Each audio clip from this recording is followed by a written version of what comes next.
Yung matindi mga kababayan, ang sabi ni Congressman Party List, One Rider Party List Congressman Rods Gutierrez, nagtataka sila kasi napakabilis daw yung disbursement ng confidential funds ni Inday. Kahit niya helicopter, gumamit na ng kahit niya gumamit ng helicopter, hindi niya kakayanin. Kahit mag-helicopter, imposible. Impossible disbursement cast bigger shadow on OBP DepEd confidential fund use. Simbilis ng Kidlat po. Pagdating po sa disbursement ng pera ng bayan, simbilis ng Kidlat. Kahit niya gumamit ng helicopter, hindi kakayanin, hindi magagawa. Pero nagawa mga kababayan ng mga tawa ni Inday. Ganon katindi. Mga espiritu siguro mga kababayan, ang mga tawa ni Inday. Sa bagay, yung apat yung mga empleyado sa Office of the Vice President, hindi na nagpapakita. Naging espiritu na siguro. Wanted sila ngayon mga kababayan ng Congress. Kasi 6 times na hindi nag-attend. Kinontempt na po ng Kongreso. Yung isa, makapal pa yung muka. May request siya sa Congress na i-lift daw yung contempt order sa kanya. Si Tenorio yata yon, para daw siya maka-attend. Galit na galit yung mga congressmen. Nilulukuan niya tayo.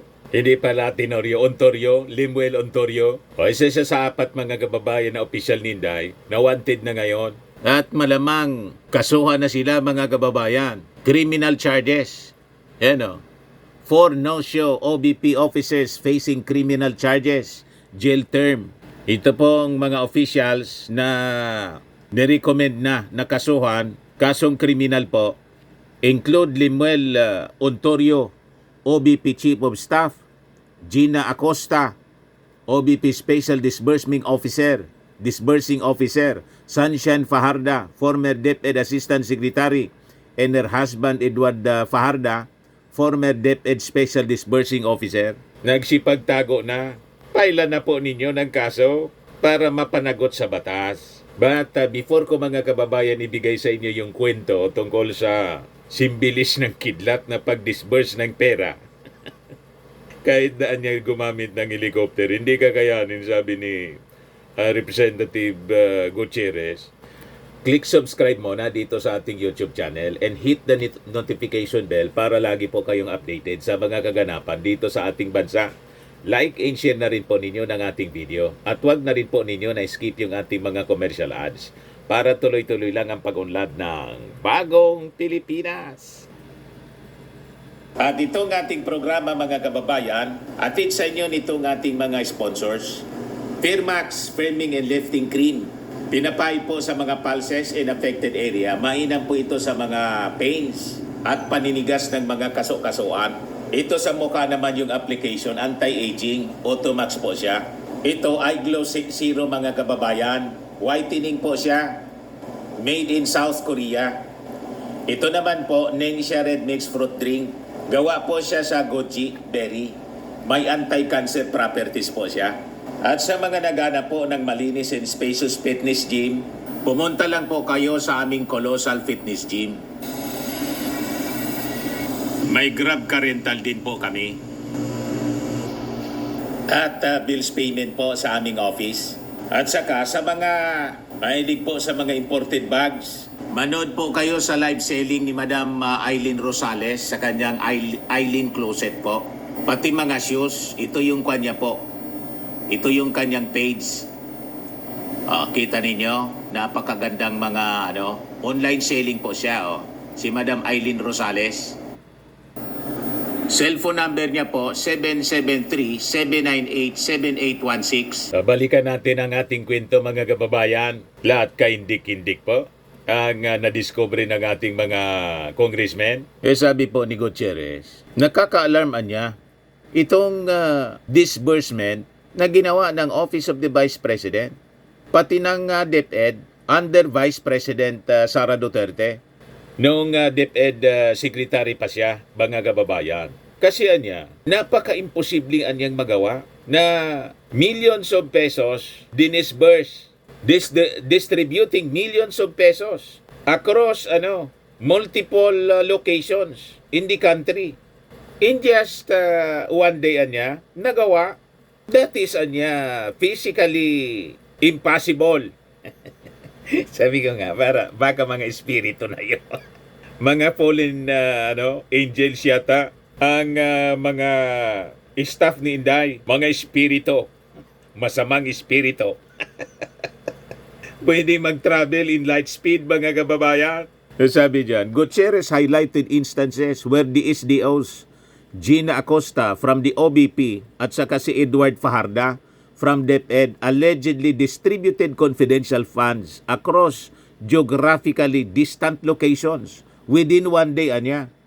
Itong mga SDOs, ito yung mga katiwala, trusted aides ni Inday. So sabi ni Gutierrez, notably anya, Fajarda and Acosta have never appeared at any of 6 hearings held by the committee.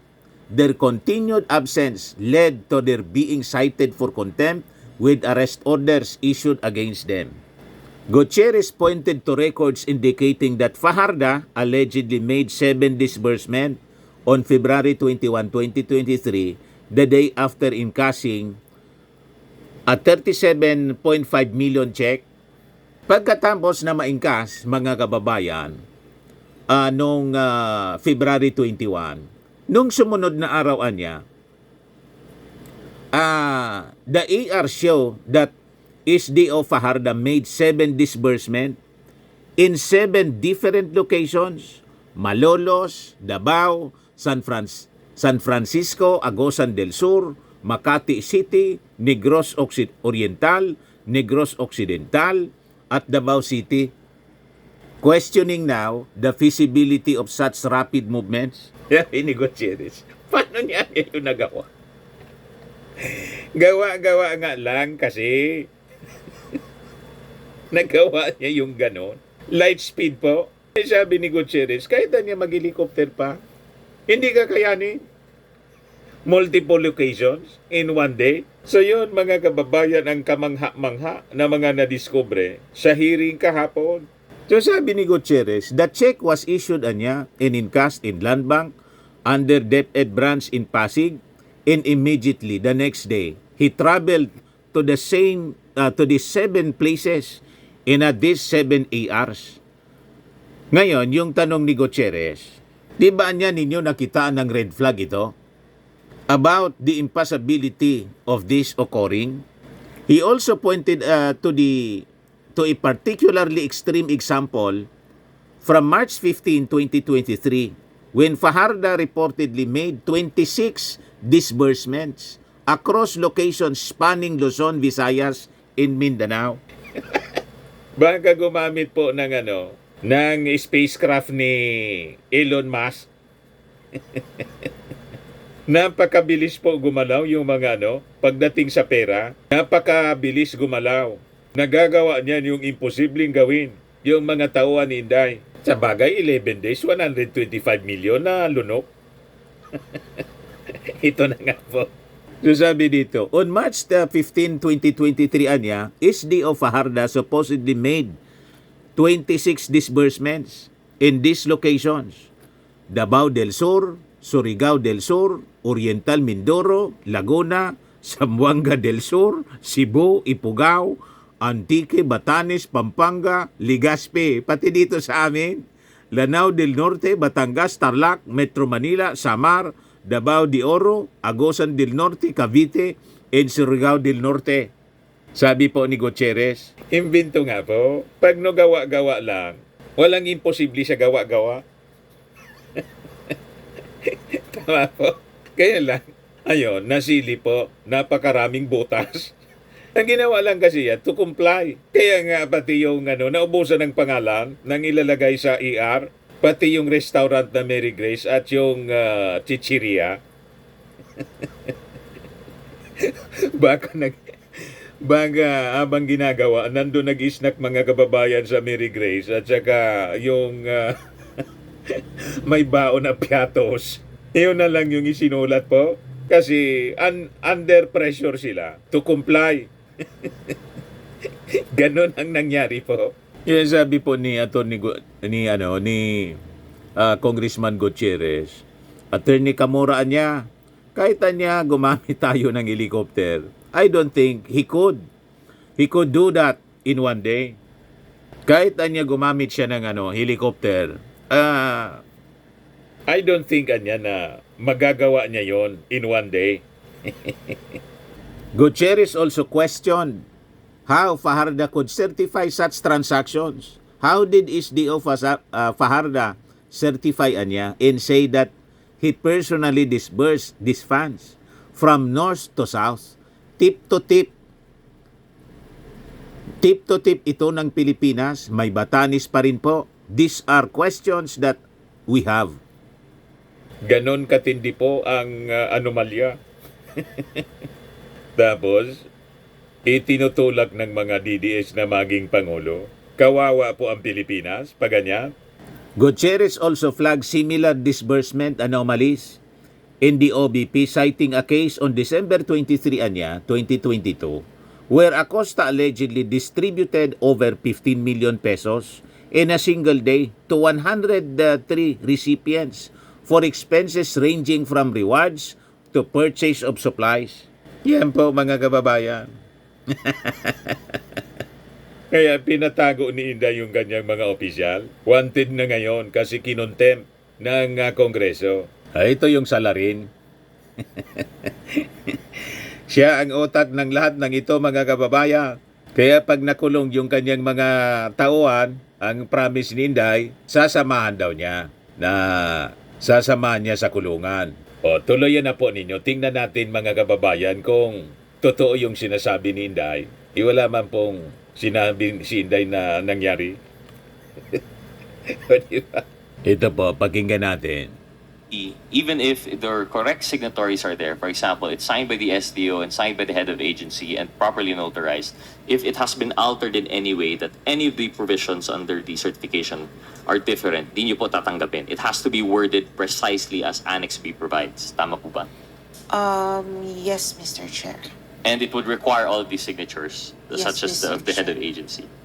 So, we take note po that means that there are very specific things that are required to be certified as to be submitted with the liquidation report. And some of the things that stand out, it says here po, and I quote, incurred by the undersigned. So, ibig sabihin po rito, it is the SDO that personally handles and disperses the money. Yes, Mr. That is basically the crux of the certification. And it just comes with other caveats. Yes, Like, for Mr. example, first, what is spent is in connection with the agency's intelligence and or confidential operations and activities. Is that correct? Yes, Mr. Chair. And it also says that, two, it cannot be used for payment of salaries, wages, overtime, additional compensation, allowance, or other fringe benefits of officials and employees. Yes, Mr. Chair. And third, that the expenditures are necessary and utilized for legal purposes. Yes, Mr. Chair. So this means that the SDO should personally know the disbursements and the expenses incurred, and that he should have personal knowledge of all of this. That is basically what the certification is saying. Yes, Mr. Chair. And this, hand in hand with the liquidation reports, would affirm again the responsibility of the SDO to disperse the confidential fund in accordance with the provisions of the circular. Yes, Mr. Chair. Since the SEO handles the fund personally, it necessarily follows that he gives the money. Is that correct? And I believe you answered this with Congresswoman Garin. Yes, Mr. Chair. You mentioned actually that there could be possibly multiple SDOs. They could designate many SDOs. From all of our agencies po and departments and GOCCs that would have CIF or IF, how many po would have only one SDO? Actually, Mr. Chair, most have only one SDO. It is the agencies that have multiple SDOs that are fewer. Okay, so mostly have one SDO. Yes, Mr. Chair. And in that case, that SDO is the one in charge pa rin paying, and it cannot be delegated further. Yes, Mr. Chair. Okay. So, for example, if we have an informer, which is basically what the CIF is for now, if you have an informer who needs to be paid, it is the SDO who personally pays this to them. That is the presumption. That is the based presumption. on the certification, Mr. Chair. And based on the requirements of the circular, it cannot be delegated. So the presumption should be reality. No? Yes, Mr. Chair. And that is the understanding of the COA. Yes, That it Mr. is them who personally handles it. And it is them who personally receives the acknowledgement receipt. Yes, Is that Mr. Chair. So the SDO cannot give it to another employee, for example, out of the 125 million, a specific, for example, compartmentalized daw, clustering. So ikaw sa rewards of medicine, ito, 20 million. And then siya na po yung in charge sa, and then whatever ARs that delegated person would receive would pass it on to the SDO. That is not allowed under the circular. Even if he or she does that, he or she is the one ultimately accountable for those funds based on his or her certification. So, it's under his responsibility pa rin po. Yes, so basically command responsibility siya pa rin. But if that Yes. were the case, that is not in line with the circular because it should be personally disbursed by the Yes, SDO. Mr. Correct. Chair. So we can't be too sure that the SDO, if it were the case that it were delegated, the SDO would not be able to certify it in such a manner. Because Yes, supposedly Mr. Chair. it's saying there that he's the one who actually dispersed the money. Yes, Mr. Chair. Okay. And this is the same for payments of rewards. This is not just for the handling of funds in general. Even for Yes, payments of Mr. rewards and information, it goes the same way. Yes, Mr. Chair. The SDO gives payment directly to the recipient, and the recipient is supposed to give the AR or any DEPs that are in relation to that. Ms. Camora, Attorney Camora, so these acknowledgement receipts were submitted by the OVP and the DepEd to COA. This is the proof, this is the documentary evidence of payment that is required by the circular. And now we have that understanding that you confirmed now that the SDO personally handles the same. So they handle the funds and they handle personally the DEPs. Yes, Mr. Chair. So, if there's any doubt to the confidential funds, if there is any doubt at all to the DEPs, any doubts to the ARs, which have been hammered down in the last hearing and now in this hearing, this all points down to the SDO. This is their personal responsibility under the joint circular. Yes, Mr. Chair.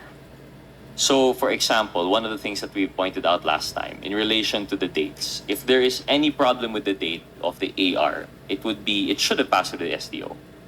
Yes, Mr. Chair. Because unlike, for example, in our usual po natin, Attorney Camora, let's say, in a usual transaction, pumunta ka sa mall, bumili ka ng pagkain, magbibigay ng resibo, you wouldn't pay a second thought on that OR because usually you don't have to liquidate it anywhere. It's just a piece of paper.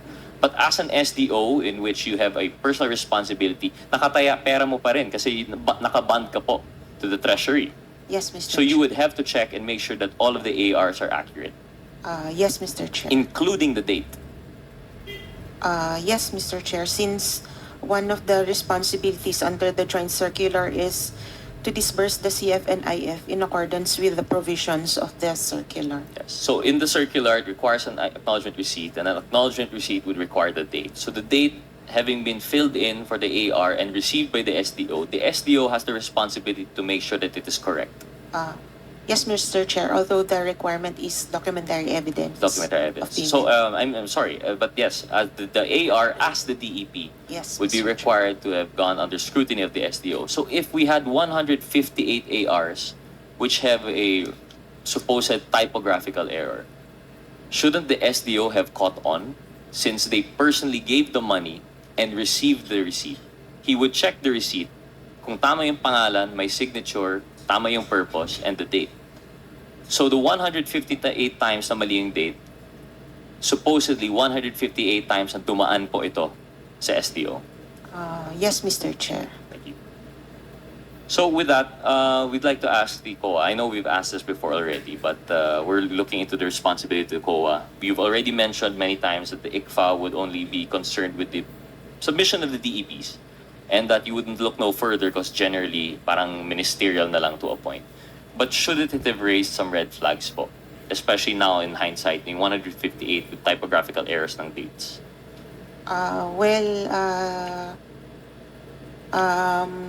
Because of our hearings here, we're kind of looking into this, that we should be a little stricter on our audit from now on. So we understand po, no, you mentioned before that one of the limitations of your office is manpower. And I think Yes, one thing Mr. that the committee will be working on in aid of legislation is to strengthen po the COA, that you would have the proper manpower support to make sure that this does not happen again. I think Yes. that's one thing personally this representation would like to push forward for the consideration of the committee. But with that said, so I hope now the ICFA would take into special consideration not only the impossibility of typographical errors, the frequency of it occurring, the time span in which it happens. And of course now, as mentioned by Congressman Adjong, we've seen earlier that there are problems even to the multiple names with different signatures. This should have raised a red flag. And of course, the bogus names that were raised by Congressman Acop, such as Mary Grace Piatos. So these are things that I hope that the ICFA would be more stringent with. But there's one more matter, aside from that, which we have brought up from the previous hearing, that I hope that you could consider. Upon studying po yung DEPs natin, and we already know that there's a question about the time span in which that it was dispersed. Alam natin, questionable yung 11 days, na 5 days pa nga po ay holiday, dispersed po ito lahat. But one more thing we have to consider, now that you have affirmed to us, now that we understand it better, na yung SDO is personally in charge of dispersing the funds, we collated po yung ating mga DEPs. And we've seen po, for example, this is, I think, the DepEd. So this would be by Mr. Fajardo. For I believe this is the first quarter of 2023, submitted on the 31st of March, there were disbursements every day po, no? Since the release of the cash. And that disbursements, they would not go less than 10 times a day po. If you could see po in the chart, this is what we've seen. You would notice that the ARs, it would say the address or location. This is one thing particularly with the DepEd. Aside from the name, the signature, and the date, meron pong locations. So, on February 21, 2023, or the very next day after the SDO encashed the 37.5 million in checks, lumabas po sa acknowledgement receipts that SDO Fajardo made 7 disbursements already. This is the day after, in 7 different locations. And the locations are Malolos, Davao, San Francisco, Agusan del Sur, Makati City, Negros Oriental, Negros Occidental, and Davao City. So the very next day, after, I would assume, the check was issued, it was encashed in Land Bank under the Shaw branch. Tama po ba for DepEd? Or DepEd branch. The DepEd branch. So the DepEd branch, that is in what city po here in NCR? Pasig, sir. In Pasig po na encash, and immediately the next day, he traveled to these 7 places and had these 7 ARs. Did this not raise a red flag of the impossibility of this occurring? Well, it does, sir. Although during our review, somehow we just accepted the acknowledgement receipt. For reasons you've already stated earlier po, no, Yes, Attorney po. Camara. In addition to this, if you go to the day of the first quarter that had the most disbursements, which is March 15, 2023, SDO Fajardo supposedly made 26 disbursements in the following locations: Davao del Sur, Surigao del Sur, Oriental Mindoro, Laguna, Zamboanga del Sur, Cebu, Ifugao, Antique, Batanes, Pampanga, Legazpi, Lanao del Norte, Batangas, Tarlac, Metro Manila, Samar, Davao de Oro, Agusan del Norte, Davao del Sur, Davao de Oro, Laguna, Cavite, Surigao del Norte. Attorney Camora, let's give him a helicopter. I don't think he'll do that in one day. So it really raises the question, how did SDO Fajardo Atindi po. certify and say that he personally disbursed this? Buti na lang po yung DepEd ARs have location. So it really shows us kung saan po sila. Unlike the DepEd ARs, yung OVP po wala.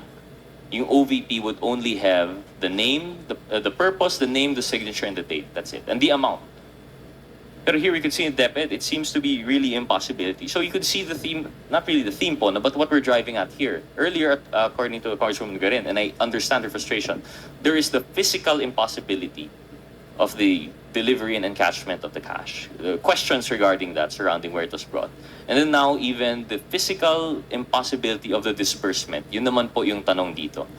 If truly SDO certifies that he or she is the only person and has personal knowledge of disbursement, has personal knowledge, has gone through the DEPs, how do we explain this? It looks like from north to south, tip to tip po nitong Pilipinas. By Batanes pa rin po. Matindi So these po. are just some of the questions that we have. And if we look at the chart earlier, it happens multiple times. For February 25, there were 21 disbursements across 18 different localities. February 27, 21 disbursements across 18 localities. March 3, and the list goes on. And if you notice the chart, every day po yun. every day po may disbursement. So it really raises the Tindi. question po, no? Yes, Mr. About Chair. the legal, the veracity of the Yeah. certification. We're now seeing the consequences of our current format that we have, that a simple signature which the COA just blindly, not to fault you, again, we understand the reasons that you have, that you lack manpower and all that. May But sursugod. napakahirap po to because we're talking about the 90,000. most difficult to account for, confidential intelligence funds po, no? So, if I may continue, Attorney Camora, and again, I understand frustration. I wanted to ask this to the SDO personally. I think they would have been able to answer. But on the light side na lang po, to make the most of the information that we have, at least on the side of the COA, that you'd understand the frustration of this committee and that you'd understand po where we'd want to proceed with this. It goes the same with the OVP. If I may continue, Mr. Chair, the pattern of the OVP is that even if it does not have the locality or the address, the disbursements are really dubious and curious because it really makes use of these disbursements in a way that you would find it hard to believe. Just the number of disbursements given in a number of days, it really raises some questions po, no? Like for example, on December 23rd of December of 2022, this is close as in relation to what Congressman Acop mentioned. There are a lot of holidays in those 11 days. And in fact, Noche Buena would have been the number one thing that people would be preparing for. But on the eve of Christmas, or the day before, when you would be preparing for the eve of Christmas, on December 23, at least 103 individuals received a total amount of 15 million pesos. I mean, just 15 million pesos for 103 individuals. If truly the SDO is certifying that personally I think this is SDO Acosta, she disbursed this, it really raises the question kung the possibility po, no, of how they did this. So, and this would include a bunch of things. No? It's very much payment of reward, payment of information, medicine. The safe houses were also included there. Even the various clusterings, if you would call it that. Parang it leads to the, I would not say impossibility, the improbability of the AR submitted. So I think we really need a strict scrutiny po, no, of the TEPs that are being submitted. I'd just like to point out that based on this study, the days where the OVP gave confidential funds, over 100 recipients, all happened in 2022. And this is the time that had the 11-day period. So you could see na, I don't know if it's intentional, pero minadali po talaga. There was really quick disbursement. And in line with that, just one last question, Attorney Camora, and which was brought up by Congressman Acop. He was driving the point with Attorney Sanchez that you could obligate the confidential funds. If you don't consume, for example, because this is cash advance system, you advanced 125 for December of 2022, and you've only consumed, for example, 100 million. Does that mean mawawala na po yung 25 million, or does it carry on to the next quarters? Sorry, let's not do 2022 kasi last month na yun. Let's say for yung GAA provided na CIF. If in the first quarter of 125 million, the consume lang po is or what's justified is 100 million, what is the effect for the second quarter? Can they disburse 150 million, or are they limited still to the quarterly limit of 125? Mr. Chair, the cash advances for the whole year. So as long as the cash advances are within the year and the last cash advance was liquidated, they could cash advance again for the next like quarter or the next quarter, since most of them do it quarterly. So for example, on the 31st of March, I've consumed 100 and I justify with the liquidation report of 100 million. I still need to justify the 25 left, even beyond March 31. That would be allowed for the first quarter. Can you repeat po? Sorry.